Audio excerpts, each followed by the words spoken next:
So LeBron had an interesting quote recently about playoff mode, and I think in his brain it was a pretty innocent quote where he was basically saying, I'm 34 years old, I can't go hard all the time, and now I'm going to turn it up because we need to win a whole lot of games late in this season to get into the playoffs.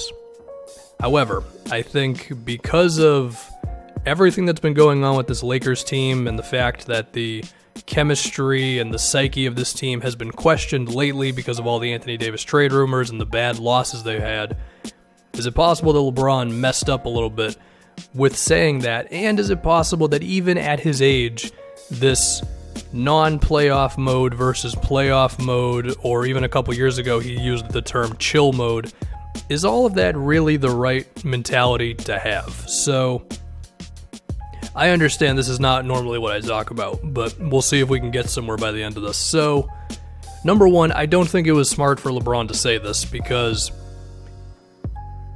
given all of the stuff happening with this team that I just mentioned, these young dudes, their mental side was definitely tested around the trade deadline, right? And sure, you can say everything you want about this is a business and all that, but it still happened. And now I have to ask, after that quote, is it possible that one of those young dudes, or even one of the veterans on the team, thinks to themselves, wait a minute, so with all the rumors that were circling around this team with, LeBron wants a second star and all that, and all these guys are up for being traded, you weren't going 100% all season? Like, even if you were going 60% or 70%, which granted is still a hell of a player, then that's not cool, man. I mean, let's present a scenario where, is it possible that one of the Lakers teammates could be like, so some fourth quarter that we lost, were you going 100% in the last 6 minutes? Because I think it's fair for people to expect LeBron to not be going 100% all the time, given his age. That's fair. We don't want you dropping 40 points a game in December, November, whenever. But if there's like a 6-minute stretch where the Lakers are down 5 points, yeah, you could ramp it up for that moment, because if you don't, then, well, you're pretty much paying for that now with the run that this team has to go on to just get not just into the playoffs, but if they wanted to have a chance of going on a run, then they would have to avoid the 8th seed. So that's not ideal. You combine that with, we see LeBron defensively not really go for it anymore. There was one play that has been getting some life on Twitter where Kuzma was frustrated with LeBron defensively, and to LeBron's credit, he was better on the very next possession or a little bit later or whatever. He drew a charge, but it's not like that's the first time that a LeBron teammate has been frustrated with him defensively this year. I mean, I'm sure it happens a lot because anybody who watches LeBron on defense knows the guy's not going that hard. It's just, they're not always going to voice it because it's LeBron James. So it's all these little passive-aggressive things that can build up, and then it's only going to get amplified when it's like, wait, how hard have you really been going all season? The other thing that I have with this quote that I don't like is it implies that LeBron is going to be the reason why this team makes the playoffs, if they do. For all the crap that you can give Russell Westbrook, it seems whenever he has a moment to praise something, it's the team.